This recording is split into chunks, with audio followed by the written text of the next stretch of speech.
Okay, the Halifax Panthers are to face an HM Revenue and Customs winding up order in the High Court on Wednesday. The Halifax Panthers could cease to exist by this weekend. They could be gone. Out of business, liquidated, done, finished.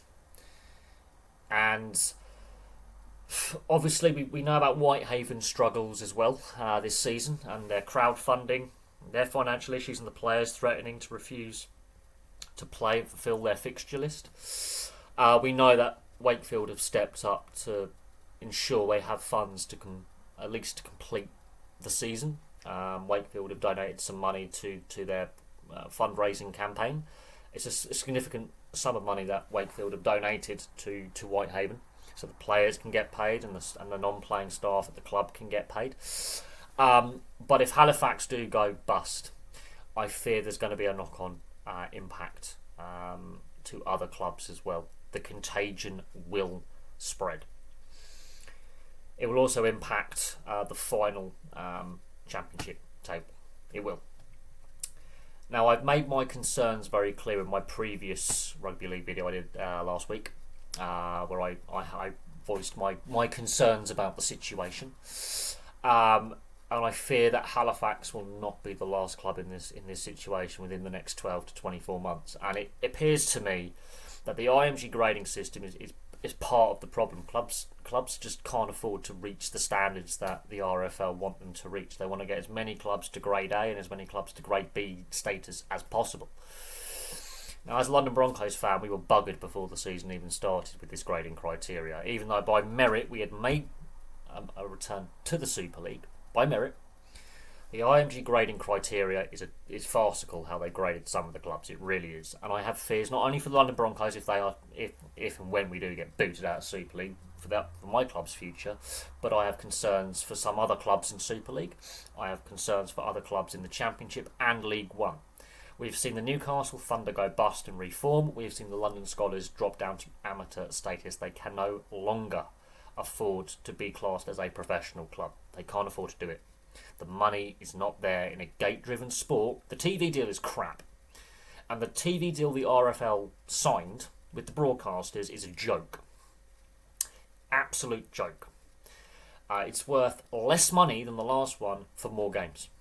And that is part of the problem. When you've got a gate-driven sport that is heavily reliant on fans and attendance and fans buying merchandise actually at the stadium and on game day, so concessions, when you're that reliant on gate revenue and merchandise sales because the TV money isn't there, it's a problem.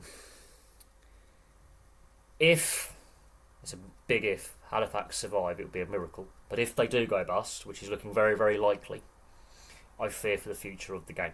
I fear other clubs will end up going the same way. And I've said this about association football. If you have a pyramid structure, if you weaken the base, the top will collapse. It will not be sustainable. It's an ecosystem.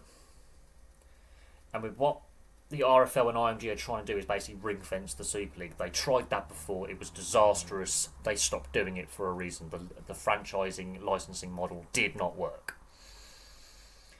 Now, there are those who say certain clubs shouldn't be in Super League and certain clubs, the game, people won't support it in the south of England. Rugby Union has ring-fenced their premiership. 3 clubs have gone bust. So, yeah, the devil's what you know. Look what's happening with association football with the new financial fair play rules. Clubs are being docked points, fined, and are struggling financially. Clubs can no longer spend money. Professional sport, I think, has reached a crossroads. And in Rugby League's case, if Halifax go bust, as I say, it will not only impact the final championship table, because will those results be expunged? Yes. And then, of course, you get prize money awarded for where you finish in the regular season as well. So it will actually have an impact on other clubs financially. The impact will carry on into next season. We saw this in association football when Bury went bust in 2019. The Accrington Stanley owner said that that's just cost us for the home and away game in the league £250,000 for 2 games lost in revenue. And they are So you work that out. That lost revenue that clubs would have anticipated when they're planning their fixtures for next year, like penciling them in. They would work out how much revenue they made this season when Halifax played them home and away, and that's excluding the cup competitions. They would have gone, right, this is how much this game is worth to us when they come to our ground and when we play at their place. They've worked out how much they can make profit, how much money it's worth. If Halifax go bust, clubs will, for their budgeting for next season, go, we've just lost, let's say, £80,000, £100,000, whatever it may be. I'm just using those as examples. I don't know how much the gate receipts would be, but in a gate-driven sport, which is heavily reliant on match day tickets being sold and match day merchandise being sold, that is a killer. And that is where I fear that loss in revenue is going to impact other clubs who will be down on revenue at a time when they're already struggling financially, Whitehaven being the example. And then this IMG grading where clubs are now spending money they actually haven't got to get up to grade A or grade B level to be able to compete in Super League or the Championship is going to overextend a lot of clubs, whilst it protects clubs like your Leeds and your Wigans and your St Helens. They're protected, but other clubs that want to get to the top of the Super League or get promotion from the Championship and take that next step are going to overextend themselves financially with the potential loss of revenue if Halifax and Whitehaven go bust. And I really do fear for the future of one of my favourite sports. I love the sport. I've been watching rugby league since I was 3 years old. Very passionate about it. And for those what I call gatekeeper fans up in the north in the M62 who say, Southerners, we don't get this sport, nah, we do. And that's the problem with the RFL. They've been too M62 centric for so long that they've missed a great opportunity when times were good to grow the game in the Midlands and grow the game in the south of England. They did miss an opportunity. They've made a lot of mistakes. Admittedly, yes, a lot of mistakes have been made by the RFL as the custodians of the game. And the club chairman have to take some responsibility as well. It's not the players on the field, it's not the fans in the stands. It's the decisions made by the administrators and those who own who own clubs or on club boards. They have made some horrendous corporate decisions. The TV deal, or the involvement of Sky in the TV deal, and the switching of the season from winter to summer. Some of the decisions made have been really poor. The World Cup losing money has not helped this situation either. And then bringing IMG, I don't know how much the RFL is paying IMG for this grading system and this rebrand and these ideas to try and fix the game. But I don't think it's worth it. I really don't. As a London Broncos fan, we were buggered before the season even started because the RFL had basically said, well, the IMG grading was like, you're not going to be here. And I did say hypothetically, I said this in live stream, I've said this in videos, London Broncos could have made the Challenge Cup final and won the Super League Grand Final. Hypothetically. I know that's a far-fetched ideal, but that could have happened. You never know. Sport is full of crazy underdog stories. Or they could have made the top six, or whatever they could have done. They could have had a really good season, finished mid-table, really surprised some people, and still got relegated yet. Look what's happened to Hull FC. They are dog shit this season. They're not trying. They've got a terrible squad, no investment, and they got hammered at the weekend. No fight in them. None. Absolutely none. They are terrible. Can't get relegated because of the grading system. They are protected. They are being rewarded for being shit. It takes away the merit aspect of our promotion relegation system. And the grading system is protecting a handful of clubs, of which very few actually make money, by the way. Most rugby league clubs in this country and in France lose money. I think Toulouse even lose money. Catalan, potentially quite a profitable club. Even Toulouse lose money. Very few rugby league clubs are breaking even, if they're lucky.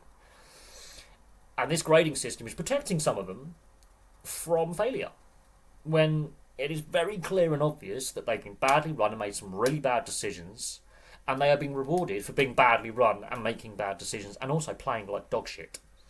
It's Hull FC. They have been a disgraceful season. Effort is not there. The club culture is toxic. Players are, asked to be bought out of their contracts and leave. have asked for contract terminations. Yet other clubs are actually putting effort on the field to try and fight and scrap for every single game. Try and win every single game. Try and scrap and fight and show fight. As a Broncos fan, I will say that.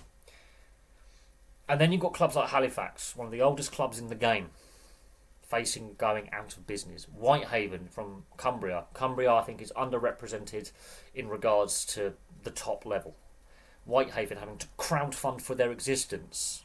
And the players going, we're going unpaid here, we're going to refuse to play at one point. Because the board, the absolute chaos of their ownership and their board is disgusting. And that has been allowed to take place for a long time because the RFL are a weak organisation, poor governance, and I said this in the last video, whoever signed that TV deal with Sky and BBC should never work in sport ever again, in sports administration.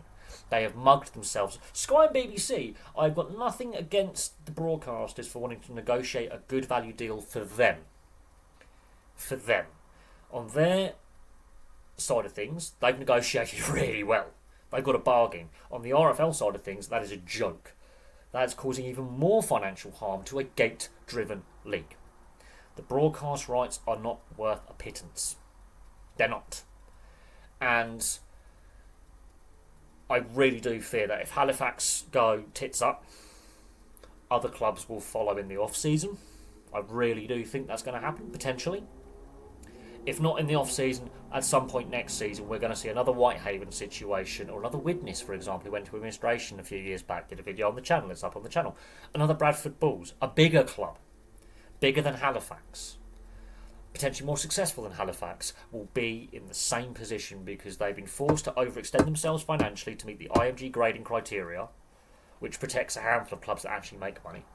They're going to get into financial difficulty, not be able to sustain themselves, and end up in a Whitehaven situation where they can't even pay their players.